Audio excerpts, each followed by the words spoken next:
Good afternoon, everyone. Welcome to my pre-class video series for Intermediate Financial Accounting 2. What we're going to look at today is cash flow.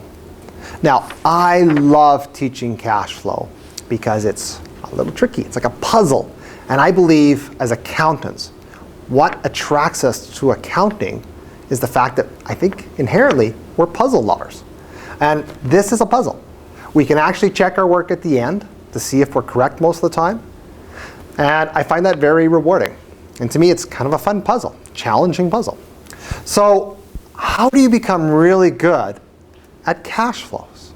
Well, there's 4 rules. And I'm going to go over these 4 rules that I use in my class teaching the indirect method. We're also going to be able to use these rules at time, even in the direct method. And remember, you got to know both methods in my class. I promise you, both will be on the final exam and the quiz. So let's get started. Let's get started with rule number 1. And these rules are very important.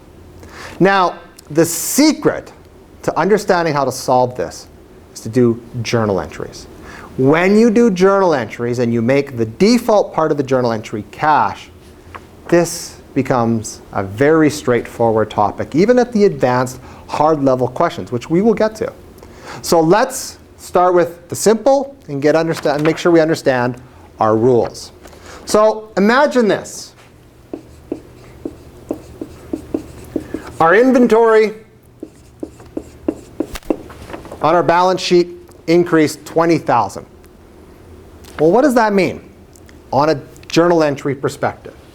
It means that inventory 20,000, cash 20,000. Because our inventory went up. So you debit your inventory. Our default, as I mentioned, will be cash. We credit cash. So what we can see here, rule number 1, is that if our current asset goes up, our cash goes down. And the opposite will be true. Current asset going down, cash will go up. So they work in opposite ways. So right over here, I'm going to keep track of our rules. Current assets up, cash down. Current assets down, cash up. And that's what I encourage you to do.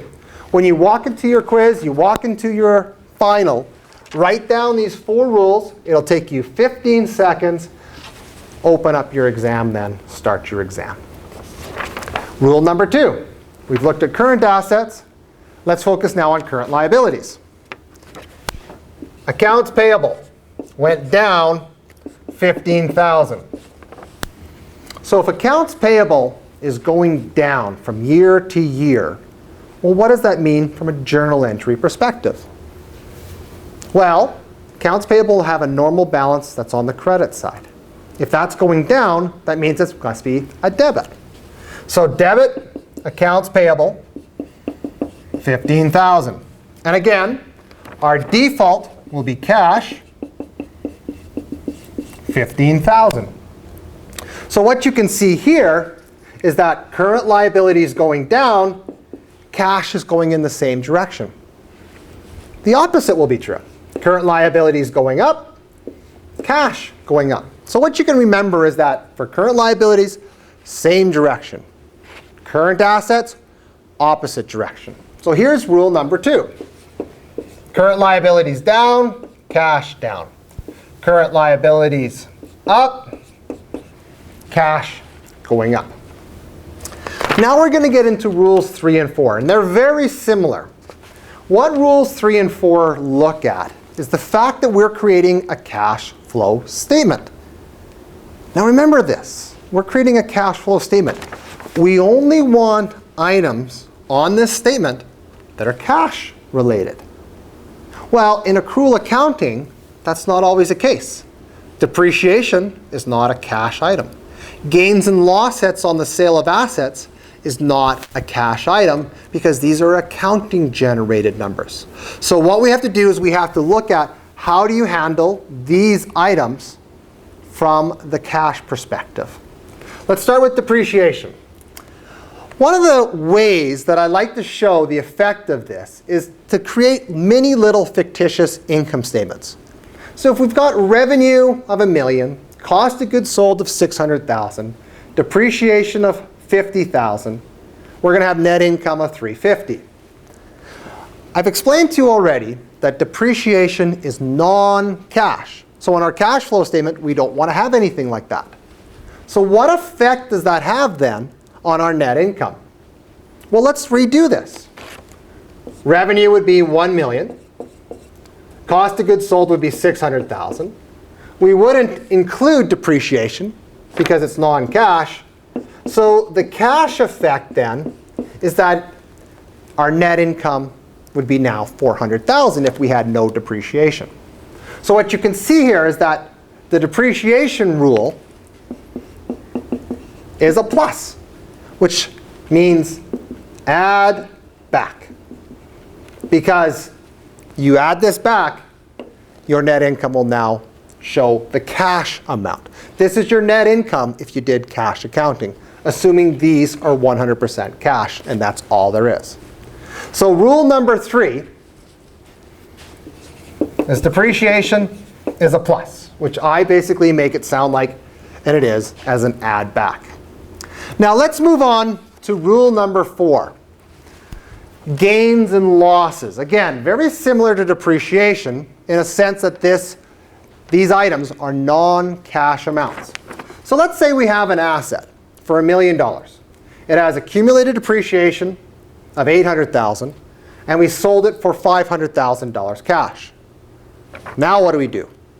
Again, one of the secrets that I mentioned to you was that we use journal entries to understand what's happening to cash, what's happening to the accounting. Let's do the journal entry for the disposal of this asset.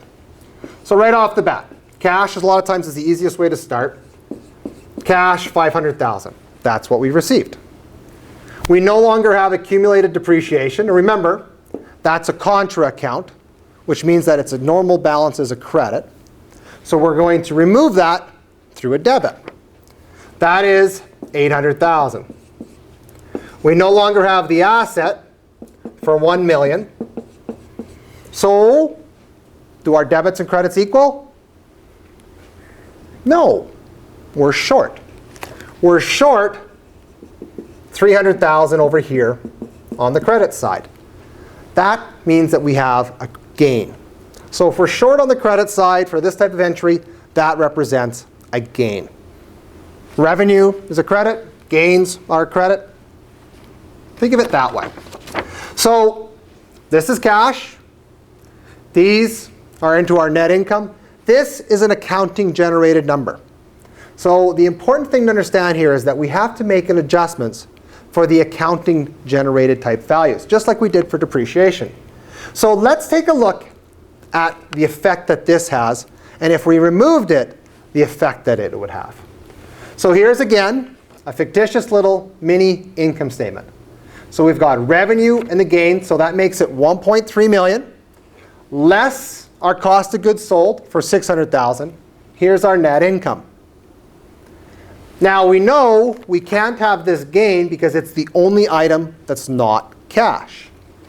So if we redo this, $1 million for our revenue, we're going to put nothing in the gain. We'll have $600,000 for our cost of goods sold. Now our net income is $400,000. So what you can see is that the effect that this has is that gains will be subtracted out to make it correct. So you can see here is that to be correct for cash only, we need to subtract out the gain. And losses will be the opposite. We will add those back. Now think about it. It makes sense because depreciation was an expense. Losses are an expense. We add those expenses back, subtract out the revenue type items like the gain. So over here, let's complete our list now. So rule number 4, gains subtract out, losses add back. So when you start your final, you start your quiz, have these 4 rules written out, put them on the top of your paper, take your time. Cash flow questions, both parts can take close to an hour.